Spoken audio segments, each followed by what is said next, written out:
buenos días. ¿Cómo están? No sé si estoy bien con esto. Siempre la tecnología siempre va a ser un problema para nosotros, a los de nuestra edad, ¿no? Porque los jóvenes ahora, ellos pueden permanecer día y noche con la tecnología y son felices, ¿verdad? Pero a nosotros siempre nos causa un poco de estrés estas cosas, pero aquí estamos, ¿ya? Traigo saludos de la Iglesia Bíblica Bautista Dulce Refugio en Santa Rita, en el sur de la ciudad. Y yo quiero dar gracias al pastor Fernando Páez, a mi pastor, por darme la invitación para poder a él suplirle este día. Y esto para mí es un gran honor, de verdad. Y gracias, hermanos, por su tiempo de estar aquí en la iglesia y venir dispuestos a escuchar la palabra de Dios. Amén. No sé cuántos de ustedes vinieron esta mañana, se despertaron y se prepararon para venir a escuchar a Dios. ¿No es cierto? Generalmente decimos, vamos a escuchar al pastor, al nuevo pastor que viene. ¿No es cierto? Y a veces se crean una expectativa que el pastor que viene, resulta que el pastor que llega es un negrito chiquito, ¿verdad? Pero Dios usa a sus siervos, Dios llama a sus siervos para servirle. Y aquí estoy dispuesto que Dios use mi vida y Dios pueda hablarle a su corazón y Dios pueda hacer de usted y de mí instrumentos para su gloria. Amén. Y gracias a ustedes por su presencia. Yo quiero esta mañana compartir acerca de la santidad. Creo que la santidad del creyente debe ser un compromiso de vida. Sí, la santidad del creyente debe ser un compromiso de vida. No debe ser la opción para algunos, la obligación solamente del pastor. La santidad debe ser un compromiso de vida para cada uno de nosotros. Amén. Entonces, quiero invitarles a abrir sus Biblias en el libro de Isaías, capítulo 6, el verso 3. Vamos al libro de Isaías. En el Antiguo Testamento, a los que están estudiando en el instituto saben que este profeta Isaías es un profeta mayor y escribió estas preciosas palabras. Les voy a decir algo. Saben que Isaías es uno de los profetas del Antiguo Testamento que predicó el evangelio que nosotros predicamos en el Nuevo Testamento. ¿Sabían ustedes eso? Claro, ¿no es cierto? Así es que cuando abrimos Isaías estamos hablando del profeta evangélico, se le llama también. Amén. Bien, Isaías capítulo 6, el verso 3. Bueno, yo voy a tomar tiempo. Me dijeron que yo puedo predicar hasta 1:15. Todos se pusieron tristes. No, me dijeron máximo 45. Así es que yo, que estoy acostumbrado a predicar 2 horas, estoy bien. Entonces, Isaías capítulo 6, verso 3. Dice la palabra de Dios así: y el uno al otro daba voces diciendo: Santo, santo, santo, Jehová de los ejércitos, toda la tierra está llena de su gloria. Oramos. Padre celestial, te damos gracias por esta mañana y el privilegio de poder reunirnos como tu iglesia y disponernos a escuchar tu voz. Yo ruego, Padre, que uses mi vida. Reconozco, Padre, que todo lo que tengo aquí, nada es mío. Me la diste tú, porque yo como hombre no tengo nada que ofrecer a tu iglesia. Y estoy aquí porque en tu gracia me llamaste esta mañana para compartir con tus hijos, con tu iglesia, Señor. Usa mi vida, habla a tu pueblo, amado Dios. Obra en el corazón de cada uno de tus hijos para que juntos seamos edificados para la honra y la gloria de tu gran nombre. Te pedimos, Dios, tu bendición en el nombre de Jesucristo, nuestro Señor. Amén y amén. El fundamento de la santidad se encuentra en la verdadera naturaleza de Dios mismo. Nosotros no somos santos porque hemos hecho cosas para ser santos. Humanamente nosotros somos solamente pecadores, ¿no es cierto? Así es que cuando hablamos de la santidad, no podemos hablar de nosotros primeramente, sino de Dios que es santo. Los ángeles, los querubines, dijeron: Santo, santo, Jehová de los ejércitos. Esta palabra santo describe realmente qué es Dios, ¿no es cierto? Entonces, ¿qué es Dios? Dios es santo. Encontramos una descripción similar en el libro de Apocalipsis capítulo 4, el verso 8. Apocalipsis capítulo 4, el verso 8. Dice a la palabra de Dios: y los 4 seres vivientes tenían cada uno 6 alas, y alrededor y por dentro estaban llenos de ojos, y no cesaban día y noche de decir: Santo, santo es el Señor Dios Todopoderoso, el que era, el que es y el que ha de venir.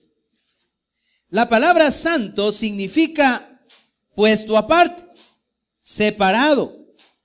De modo que nosotros podríamos parafrasear la Isaías 6:3 de esta manera, diciendo: separado, separado, separado es el Señor de los ejércitos. ¿En qué sentido está Dios separado? Si Dios es el creador de todas las cosas. Podemos responder esta pregunta de 2 maneras. Primero, Dios está totalmente y completamente separado de todo lo terrenal o creado. Dios, siendo el creador, no depende de las cosas que Él creó, porque Él es el Señor, el creador. Amén.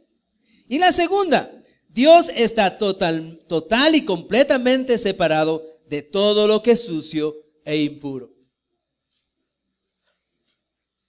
En otras palabras, Dios está completamente separado de todo lo que es pecaminoso. Amén. Pero este Dios santo, el creador de cada uno de nosotros, el hacedor de todas las cosas, quería tener relaciones estrechas con nosotros, porque nosotros fuimos creados para tener una relación personal con Él. ¿Qué es lo que obstaculizó ese propósito inicial? El pecado. Así es que Dios, para hacernos amigos de Él tuvo que santificar al hombre. Amén. Dios tuvo que santificar al hombre. Él tuvo que apartar al hombre para sí mismo, enviando a Jesucristo a dar su vida por los pecadores. Cuando el pecador cree y le recibe a Jesucristo como su Salvador, Dios le da al pecador el derecho de ser hijo de Dios y lo aparta por gracia. Amén. Somos hechos hijos de Dios por gracia.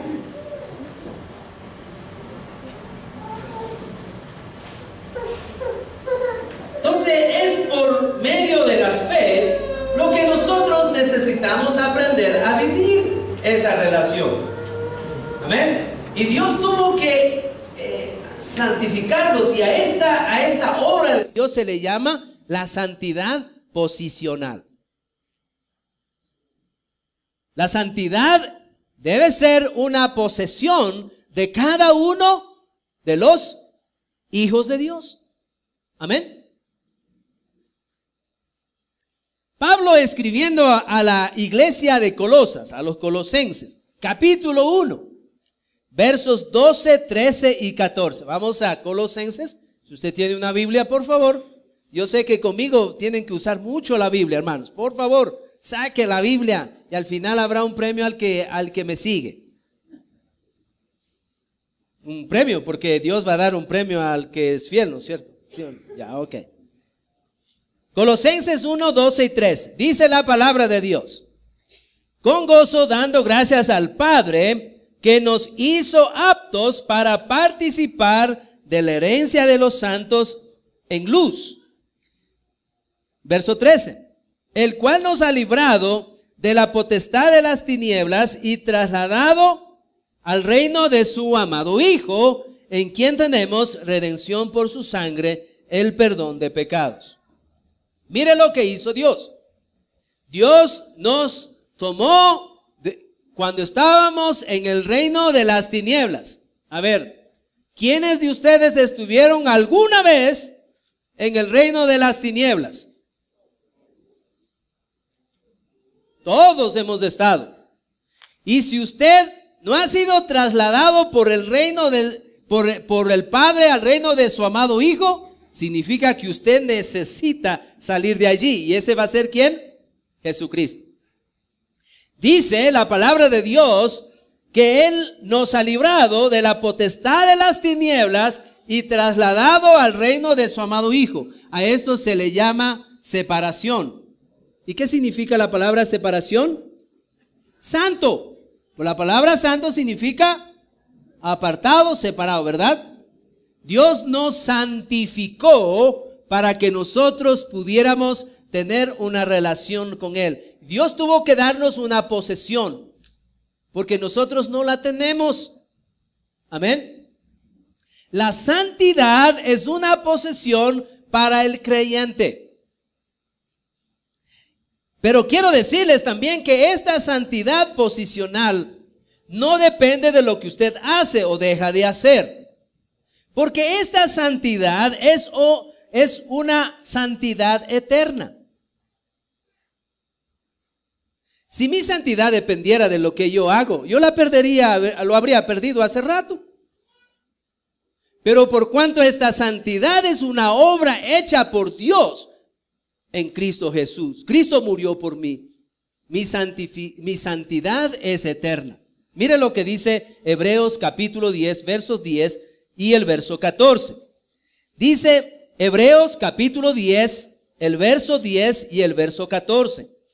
Dice, en esa voluntad somos santificados mediante la ofrenda del cuerpo de Jesucristo, hecha una vez para siempre. El verso 14. Porque con una sola ofrenda hizo perfecto para siempre ¿a quiénes? A los santificados. ¿La santificación es temporal o eterna? Es eterna. Porque esta santidad eterna dada a los creyentes es obra absolutamente de Dios. Amén. Primera de Corintios, capítulo 1, versos 30 y 31. Dice la palabra de Dios, mas por Él estáis vosotros en Cristo Jesús, el cual nos ha sido hecho por Dios sabiduría, justificación, santificación y redención. Verso 31, para que como está escrito, el que se gloríe, gloríese en el Señor. Mas por él estáis vosotros en Cristo. Significa entonces que Cristo es nuestra santificación. Más por Él, más por el Padre, estamos en Cristo, apartados, ¿para quién? Para Él. Esto es grandioso, amén. Eso es maravilloso, ¿verdad? Primera de Corintios capítulo 6, verso 11 dice, no erais algunos, mas habéis sido lavados, ya habéis sido santificados, ya habéis sido justificados en el nombre de Jesús y por el Espíritu de nuestro Dios. ¿A quiénes dijo estas palabras? A los corintios. ¿Quiénes eran los corintios? Pues usted necesita dar una repasada al libro y usted va a descubrir que los corintios no eran una de las sociedades mejores de la antigüedad. Era parecido a los quiteños, ¿no es cierto? ¿Sí o no? Y allí, en una ciudad como Quito, fueron rescatados muchos de ellos, como esta mañana estamos nosotros reunidos. Éramos algunos como los demás quiteños, ¿no es cierto? Pero ahora Dios nos ha hecho ¿qué? Nos ha hecho santos. Usted es un santo. Amén. Sin esta santidad, hermanos, nadie podrá entrar al cielo. Porque al cielo no se va a entrar por portarnos bien, sino por haber confiado ¿en quién? En Jesucristo. Después de esta parte, esa primera parte, yo quiero hacer una pregunta. Quiero que levanten la mano todos los santos. Quiero que levanten la mano todos los santos. Porque para los que no son santos, yo tengo una gran noticia. Dios derramó su sangre también por usted para hacerle santo. Solamente que usted esta mañana debe aceptar que usted necesita ser santo. Abandonar los viejos caminos y la religión y todas esas mentiras que nos enseñaron para aceptar la verdad dada por Dios, que Cristo murió por los pecadores, para salvar al pecador. Y esta mañana, ese camino está abierto porque Cristo está sentado en la diestra de Dios para llevarle al cielo. Amén. Hay buenas noticias para usted. Pero esta posición que Dios nos ha dado, que nadie nos quita, ¿no es cierto? Nos compromete a vivir una vida diferente. Amén. Recuerde que Dios nos trasladó del reino de las tinieblas, ¿a dónde? Al reino de su amado Hijo. Nos trasladó, ponga en mente esto, Dios nos trasladó del reino de las tinieblas al reino de su amado Hijo. Ahora, ¿dónde está usted? En el reino de su amado Hijo. Amén. Esta parte de nuestra vida, de nuestra santidad, ahora en el reino de su amado Hijo, se le conoce como la santidad progresiva. Debemos crecer. Cuando hablamos de progresivo, hablamos de progreso, de crecimiento. ¿No es cierto? Cuando yo me hice cristiano hace muchos siglos, cuando andábamos con dinosaurios todavía, entendí que era medio parecido a dinosaurio, ¿no es cierto? Ahora tenía que aparecerme ¿a quién? A los ángeles de Dios, ¿verdad? Y eso ha sido una experiencia que la vivo día tras día hasta hoy. Amén. Porque necesitamos progresar y crecer. Pero la santidad progresiva es un asunto de identidad. Esto es un asunto de identidad. Efesios capítulo 4, verso 1. Nosotros encontramos aquí al apóstol Pablo escribiendo a los efesios y les dice esto. Yo, pues preso en el Señor, os ruego que andéis como es digno de la vocación con que fuisteis llamados. La palabra vocación significa llamado. De modo que el Señor quiere que nuestro caminar, nuestro andar diario, nuestro testimonio de vida sea digno al llamado en el cual nosotros somos hechos hijos de Dios. O sea, cuando usted salió del reino de las tinieblas, fue hecho hijo de Dios. Cuando no era hijo de Dios, Dios en su gracia le hizo hijo de Dios.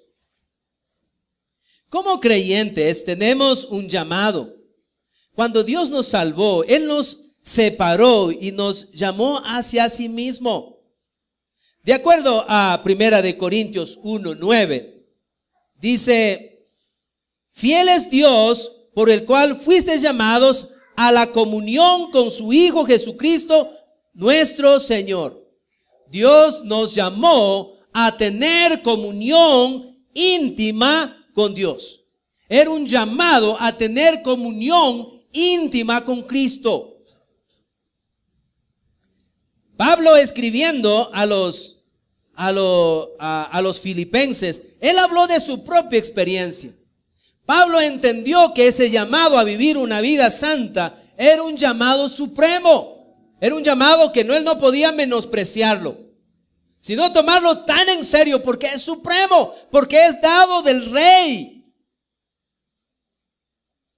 y escribió en Filipenses 3:14, dice: prosigo a la meta, al premio del supremo llamamiento de Dios en Cristo Jesús. ¿Cuántos de ustedes lo han tomado, el llamado de Dios a vivir una vida santa, como un llamamiento supremo? Hay muchos cristianos que pensamos que asistir a una iglesia cristiana evangélica es solamente cambiarse de iglesia porque estoy en desacuerdo con el cura fulano de tal. No tiene que ser así.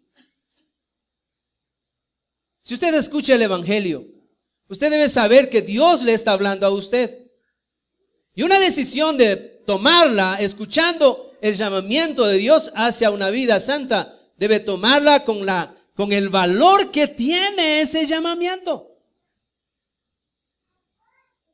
Nuevamente, el escritor de Hebreos, él dijo que el llamamiento era celestial. Hebreos capítulo 3 verso 1 dice: por tanto, hermanos santos, participantes del llamamiento celestial, considerad al apóstol y sumo sacerdote de nuestra profesión, Cristo Jesús. Él dijo que este llamamiento de Dios era tan celestial y deberíamos considerar a Jesús, nuestro apóstol y sacerdote, e imitarle a Él.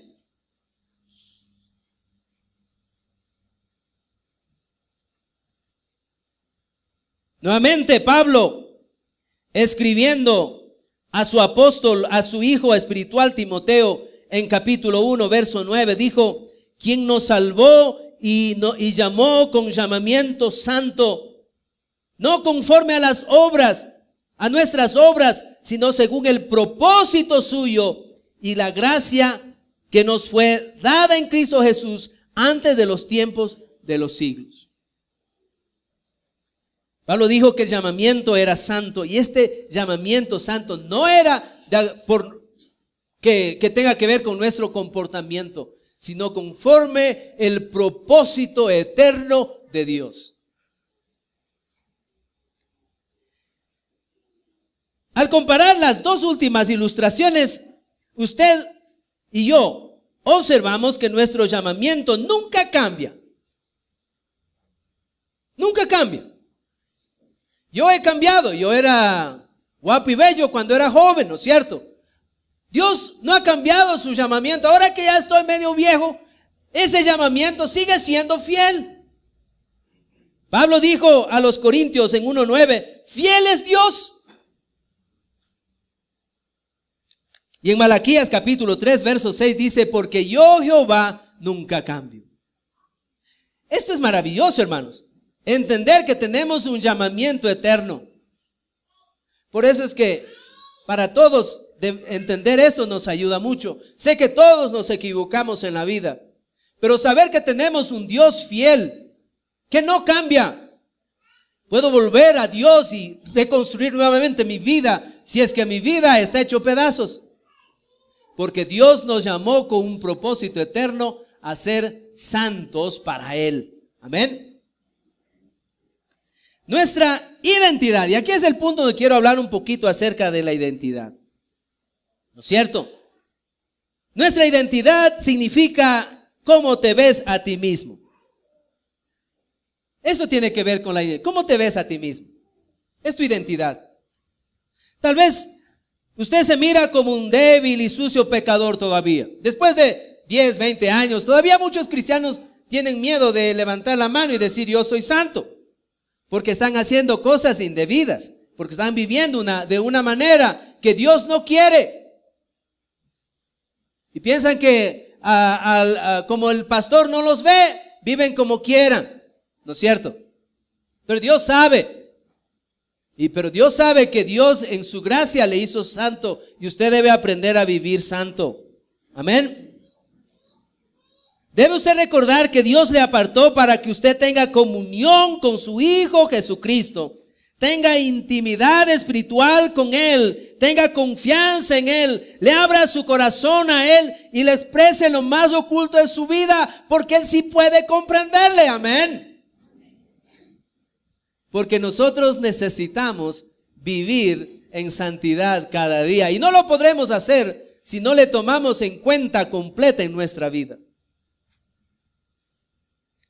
Nunca debemos olvidar que si Dios empezó la obra con nosotros, no lo va a terminar hasta el día que pasemos a su presencia. Así es que la santidad progresiva es una obra del Espíritu Santo en la vida de cada cristiano. Cuando el Señor empezó la nueva dispensación, la dispensación de la gracia, Dios enseñó muchas cosas a sus discípulos. Cosas sin precedentes hasta ese momento.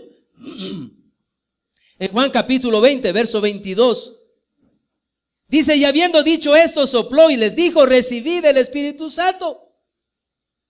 En el Antiguo Testamento, en la dispensación de la ley, el Espíritu Santo andaba siempre con los creyentes. En la dispensación de la gracia, el Espíritu Santo está en el creyente, y esta declaración hecha por Dios debe ayudarnos a entender que nosotros tenemos un recurso completamente diferente y mayor al que tuvo Isaías, Jeremías. Sin embargo, ellos vivieron una vida mejor que la que vivimos nosotros. ¿Por qué? Puede ser que usted ha puesto atención en la religión evangélica en vez de poner atención en el llamamiento eterno de Dios a través de su palabra.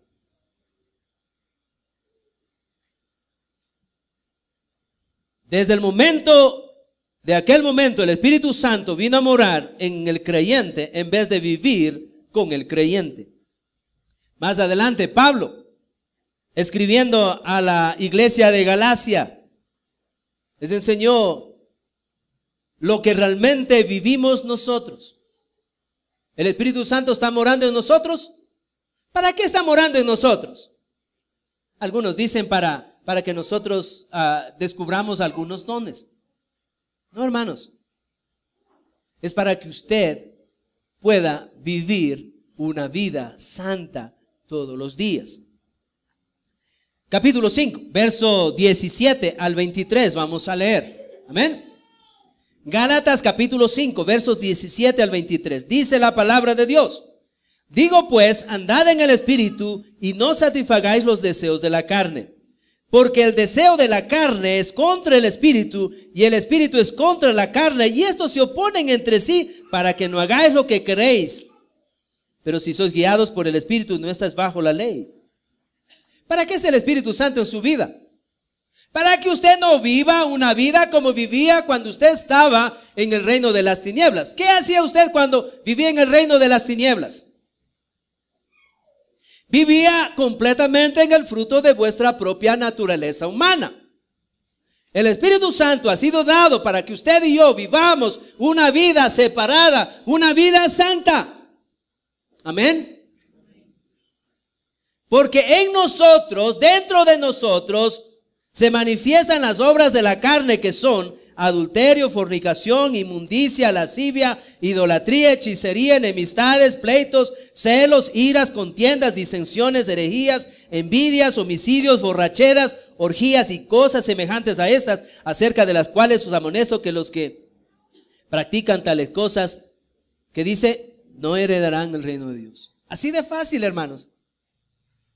Sin embargo, algunos cristianos se echan sus vacacioncitas porque creen, bueno, es que Dios ya soy salvo, yo ya soy salvo. Yo no tengo por qué soportar que me digan, ve, mandarina, ¿por qué no te tomas esto? Y porque miedo a tu mujer. ¿Cierto? Hay algunos cristianos que andan diciendo, con tal que yo esté en el cielo en un rinconcito me basta, pero estar en el cielo. Te voy a decir una cosa, amigo hermano. Una fe que no cambia vidas es una fe que nos salva. Una fe que no cambia vidas es una fe que nos salva. Es decir, que la fe que salva se evidencia, es marcado por un radical cambio de vida. La Biblia dice, las cosas viejas pasaron, y estas cosas viejas pasaron para los que verdaderamente obedecen a Dios. No te ufanes que asistes a la iglesia bautista. Te felicito por venir. Te felicito por venir esta mañana a escuchar la palabra de Dios. Pero ejerce una fe que cambie tu vida. Una fe que obedece a Dios. Una fe que tiene el corazón de escuchar a Dios y obedecerle. Porque cuando el Espíritu Santo controla la vida del creyente, estas cosas suceden. Escúcheme bien. Verso 22 dice: mas el fruto del Espíritu es amor, gozo, paz, paciencia, benignidad, bondad, fe, mansedumbre, templanza. Contra tales cosas no hay ley. Mire, un cristiano que ha aprendido la importancia de vivir una vida controlada por el Espíritu Santo para vivir una vida santa, ¿sabe qué hace ese hombre? Ese hombre empieza a amar a su esposa, a respetarla. Asume la responsabilidad de ser padre. Amén. Algunos creen que ser padre es tener hijos y que la mujer lo críe. Eso no es. Eso es un mal testimonio. El cristiano debe ser el sacerdote de su casa. Amén. El cristiano, el Hijo de Dios, ha sido rescatado para que restaure la institución que el diablo pisoteó en Génesis. Y esa es nuestra familia. El hombre que ha aprendido a vivir en responsabilidad delante de Dios, aprende a amar a su esposa. Porque el fruto del Espíritu es amor. Deja de vivir amargado, enojado, ¿no es cierto? Y da calor y amor a sus hijos y se transforma en el mejor amigo de sus hijos. Porque tiene la paz, la paciencia para soportar las debilidades de sus pequeños. Qué hermoso, ¿verdad? El Espíritu Santo está en nosotros. Pero también es responsabilidad de nosotros como personas y como creyentes entender nuestra parte. Segunda de Timoteo 2:19. Pablo, escribiendo a su hijo Timoteo, le dijo: pero el fundamento de Dios está firme teniendo este sello: conoce el Señor a los que son suyos, y apártese de iniquidad todo aquel que invoque el nombre del Señor. ¿Qué debe hacer el que invoque el nombre del Señor? Yo realmente no estoy en contra de las canchas de fútbol, de los estadios, del básquet, del tenis. Yo no estoy en contra de eso. Me gusta el deporte. Pero es triste ver cómo muchos cristianos abandonan su casa por el estadio, por el partido de fútbol. Dejan a su familia, no van a la iglesia, no leen la Biblia. Y un montón de cosas impías que estaban haciendo los creyentes. Porque no han tomado el llamado a una vida santa como Pablo lo tomó. Como un llamamiento supremo. Amén. Esta santidad progresiva necesitamos aprender a vivir por fe. Primera de Corintios 1:30 dice: mas por él estáis vosotros en Cristo Jesús, el cual nos ha sido hecho por Dios sabiduría, justificación, santificación y redención. La santificación diaria no va a ser una realidad en ninguno de los creyentes hasta cuando hayamos aprendido la ley de la apropiación. Necesitamos apropiarnos de las promesas de Dios. Necesitamos tomarlo para sí. Esa ley de la apropiación está enseñada a través de toda la Biblia. Y en efecto, escúcheme bien, nadie ha sido salvo nunca sin haber aprovechado esta ley. Y es apropiarse. Los santos del Antiguo Testamento, ellos se apropiaron de esta ley. Y mire cómo el escritor de Hebreos los describe así. Dice: conforme a la fe murieron todos estos sin haber recibido lo prometido, sino mirándolo de lejos y creyéndola y saludándola y confesándola que eran extranjeros y peregrinos sobre la tierra. Cuando yo leo estos pasajes me pongo me imagino y me creo un cuadro. Y a Noé, por ejemplo, construyendo un arca, y la gente viene y dice: ¿qué estás haciendo? Estoy haciendo un arca. ¿Y para qué haces un arca? Porque Dios va a mandar un diluvio. Y tú le crees a quien te dijo: ¿dónde has visto una lluvia? Y él dice: Dios dijo que va a haber un diluvio. Y él la vive intensamente construyendo un arca. Y es increíble ver a los cristianos que no están haciendo nada por construir el reino de Dios. Hay muchos tan ocupados construyendo el mundo de gente ajena, que al final, cuando te mueras, ese se va a quedar para ellos y nada tendrás para ti. Preocupado por el trabajo de mañana y te despreocupas de leer la Biblia, de meditar en su palabra, de orar, de confiar en ella y vivir para el Señor que dio su vida por ti, amado hermano.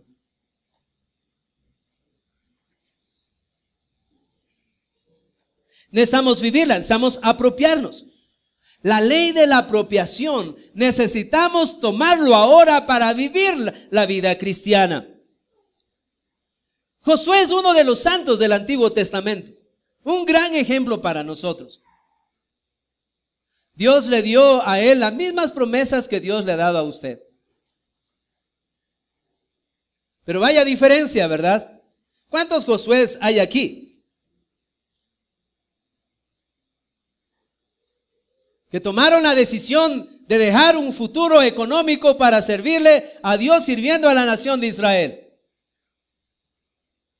Ah, no, misioneros, ya no. Que vaya hermano que no tiene trabajo.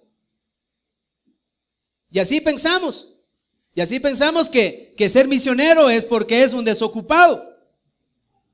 Y todos los desocupados que van a la obra misionera vuelven después de un año, después de meses frustrados, porque en realidad eso no es para los ociosos.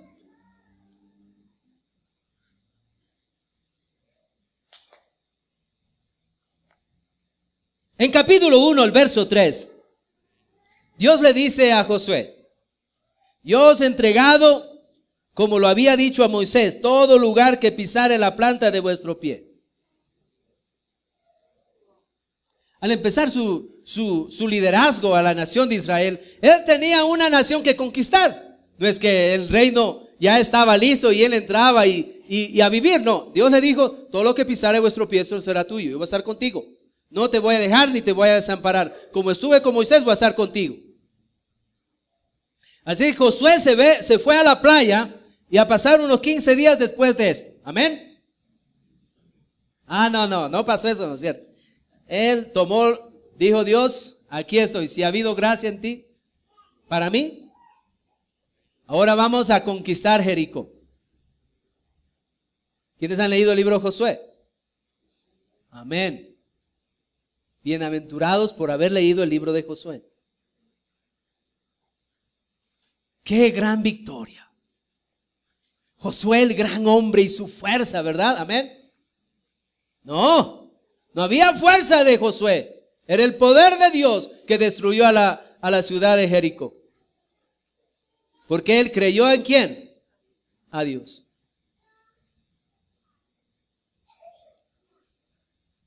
Y así Dios bendijo a Josué todo su vida y su liderazgo, como bendijo a Moisés.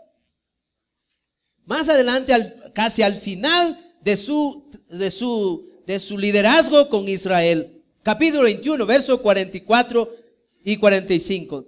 Él escribió esto y dijo: y Jehová les dio reposo alrededor, conforme a todo lo que ha jurado a sus padres, y ninguno de sus enemigos pudo hacerle frente, porque Jehová entregó en sus manos a todos sus enemigos. No faltó palabra de todas las buenas promesas que Jehová había hecho a la casa de Israel. Todo se cumplió. ¿Por qué? Porque él aprendió a confiar en lo que Dios había dicho. Eso se llama fe. Creerle a Dios. Y por eso es importante, hermanos, que los santos de Dios demos tiempo todos los días a leer la Biblia. A Josué le dijo: no se apartará de tu boca este libro de la ley, ni de día ni de noche. En ella meditarás mañana, tarde y noche. ¿Y sabe qué hizo Josué? Él aplicó a su vida la ley de la apropiación. Por eso él tuvo éxito. ¿Por qué no tenemos éxito nosotros, hermanos? Usted ya se imagina la respuesta, ¿no es cierto? Pablo fue otro de los líderes que tomó para sí con la ley de la apropiación. Y él entendió que todo lo que fue escrito en el Antiguo Testamento fue escrito para nuestra enseñanza. ¿Verdad que Pablo no tenía ninguno de los libros del Nuevo Testamento? Pablo no tenía ningún libro del Nuevo Testamento. Él tenía solo los libros del Antiguo Testamento. Y mire lo que escribió el apóstol Pablo en Romanos 15, verso 4. Dice: pero las cosas que se escribieron antes para nuestra enseñanza se escribieron a fin de que por la paciencia y la consolación de las Escrituras tengamos esperanza. Hermanos, nosotros en el Nuevo Testamento tenemos mucho más cosas que lo que ellos tuvieron en el Antiguo Testamento.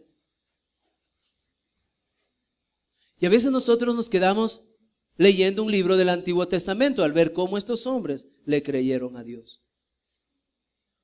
Y nosotros,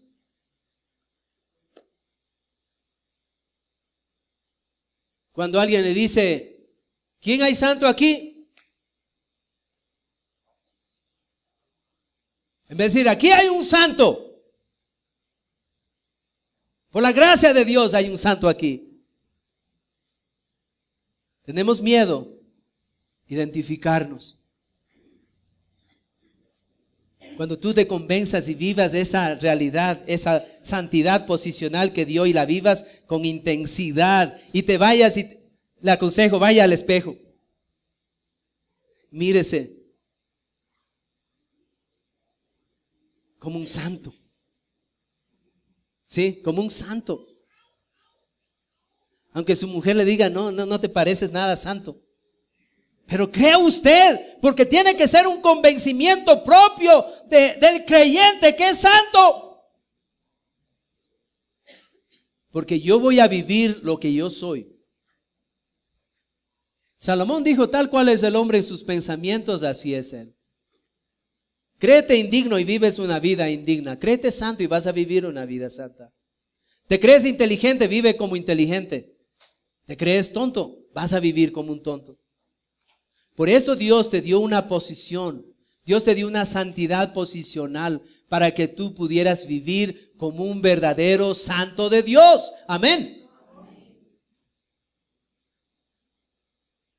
Pero esta santidad tiene una culminación maravillosa.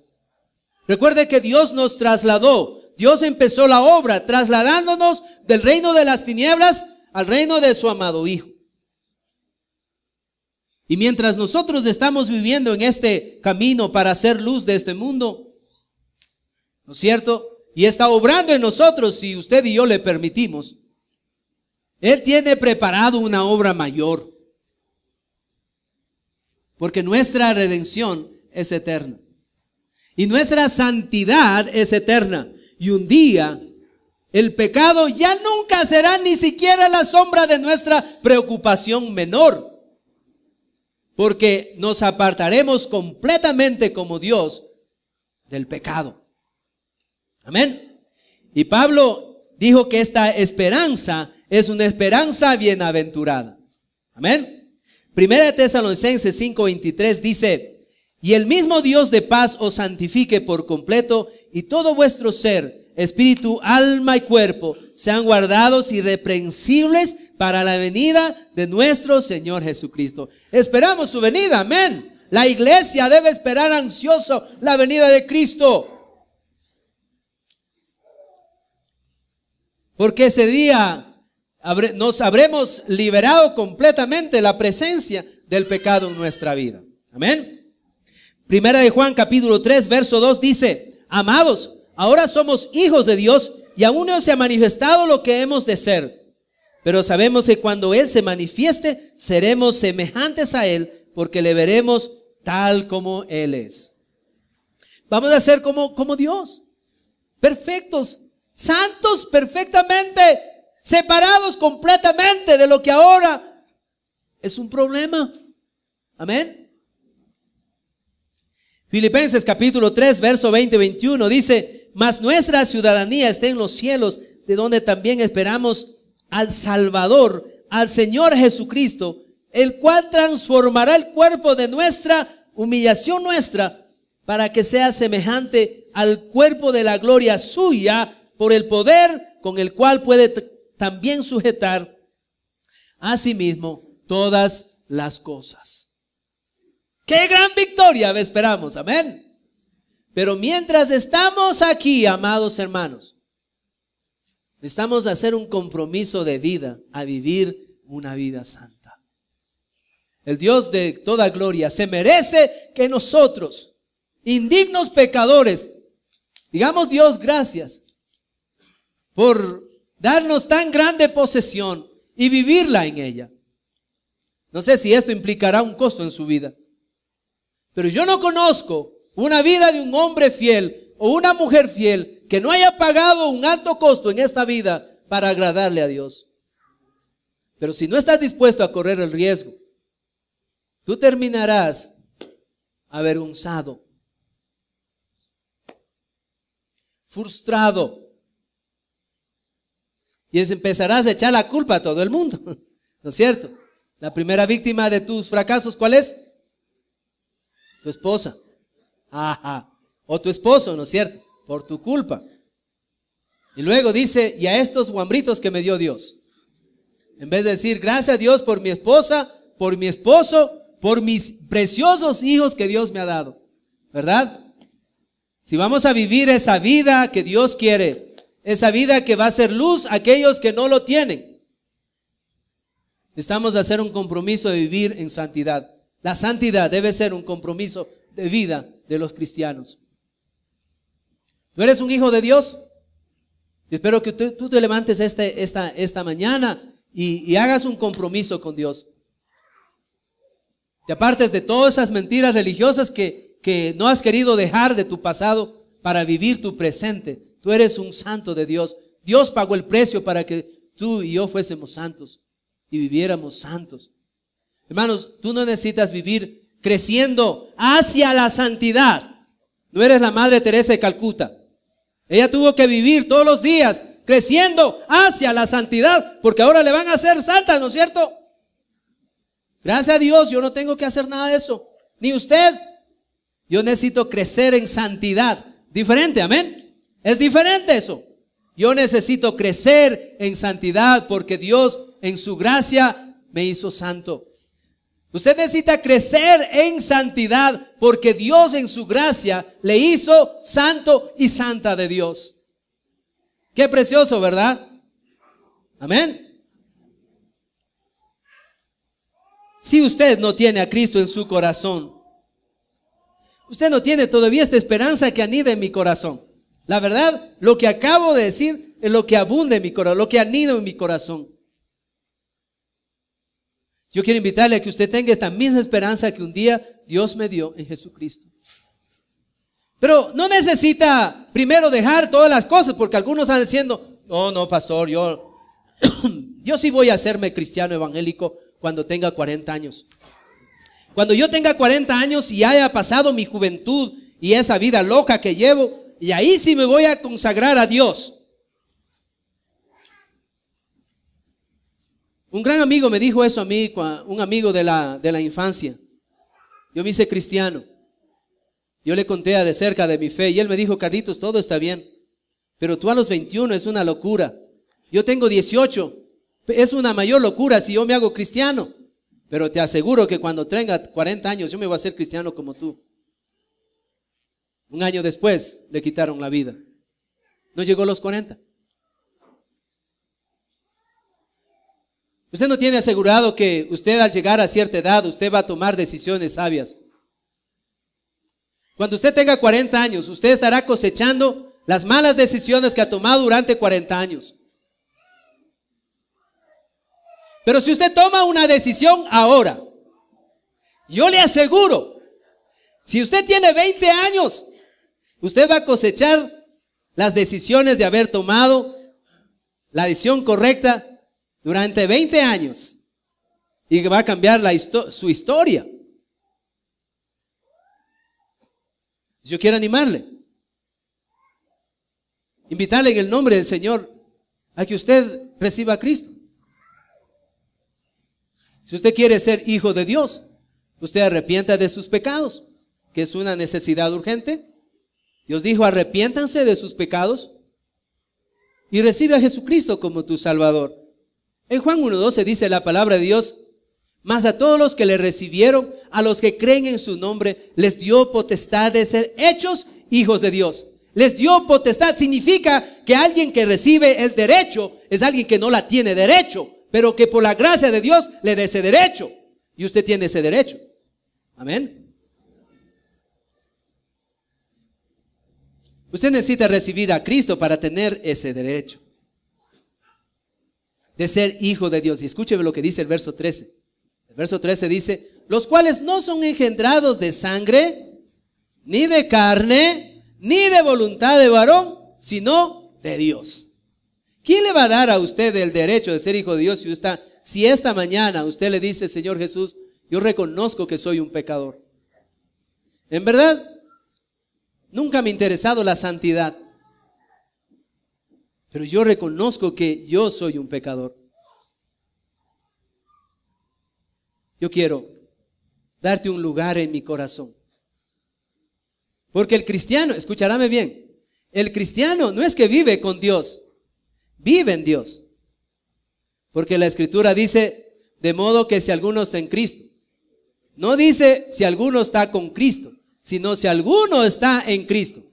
Significa que Dios va a venir a vivir y morar en su corazón. Amén. Y usted va a vivir en Él. Esto es maravilloso. Le estoy haciendo una invitación de Dios, que usted venga y Dios le va a perdonar sus pecados y le va a dar el derecho de ser hijo de Dios. Y Dios le va a acompañar a usted el resto de su vida en este camino. Amén. En este camino para vivir una vida santa para Él. No hay mejor invitación. Por eso es que cuando hablamos del Evangelio, hablamos de buenas nuevas. Qué gran noticia. El pecador puede ser salvo por gracia, porque Dios quiere perdonar al pecador. Por la gracia de Dios, soy uno de ellos. Por la gracia de Dios, usted es uno de ellos. Y por la gracia de Dios, usted puede ser uno de nosotros, viviendo la bendición de ser santos de Dios. Puestos de pies, vamos a orar.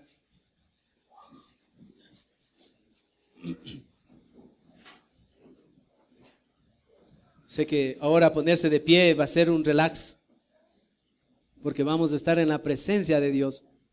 Todas sus cabezas inclinadas, sus ojos cerrados. Es mejor cerrar nuestros ojos para no distraernos de lo que está rodeándonos. Y pensar un momento en Dios y concentrarnos un poco en nuestras propias vidas. Si Dios ha estado hablando esta mañana a usted, a su corazón, y mostrándole la necesidad de consagrar su vida a ser un hijo santo en verdad, viviendo una santidad progresiva cada día, siendo semejantes a Jesucristo. Usted donde está, dígale: Señor, yo reconozco que he pecado contra ti viviendo una vida de incredulidad. No he leído la Biblia, no he creído lo que he recibido cada día al escuchar tu palabra cuando vengo a tu iglesia, vengo a este lugar, al templo. Pero hoy, Señor, quiero dedicar mi vida, quiero consagrar mi vida, quiero vivir una vida donde tú tengas el control completo de mi caminar y pueda vivir una vida santa, agradable a ti. Te doy gracias, Señor, por amarnos en Jesucristo. Gracias por el sacrificio de Cristo y por cuánto Él dio su vida por mí. Y gracias por ser tu Hijo. Pero si usted no tiene a Cristo en su corazón, quiero en este momento que usted me dé una señal para orar por usted. ¿Hay alguien en este lugar que todavía no tiene a Cristo en su corazón? Pero dice, está pensando, dice, sí, Dios me habló a mi corazón. Yo nunca me he interesado en la santidad. Pero yo quiero eso. Yo quiero construir mi familia, mi propia vida, y quiero hacerlo en santidad. ¿Hay alguien aquí? ¿Alguien aquí esta mañana? Te doy gracias, Padre, por la vida de esta congregación. Te doy gracias por la vida de nuestro pastor Fernando, por su trabajo, por su ejemplo de vida. Gracias, Padre, por la obra que has hecho en él y a través de él en esta iglesia. Y gracias también por las cosas que tú vas a hacer en la vida de esta iglesia. Te ruego que tú los bendigas. Gracias por el privilegio que me das de estar esta mañana aquí, de compartir esto que tanto arde en mi corazón. Gracias por poner peso en mi corazón para compartir estas verdades con tu iglesia. Bendice a cada uno. Bendice sus familias al salir de este lugar, amado Dios. Que seas tú obrando en sus vidas al regresar a su casa. Y que ya no sea como la semana pasada, sea como hoy debe ser. Una vida de compromiso, no para vivir el día domingo, sino para vivir el resto de la vida. Te doy gracias, Padre, por tu palabra, porque es tan clara, porque es tan significativa realmente, Dios. Te pido que nos ayudes a que las verdades escuchadas nos guíen, nos sean la luz para tomar las decisiones en el futuro. Te doy gracias, Padre, en el nombre de Jesús. Amén. Que Dios los bendiga. Muchas gracias.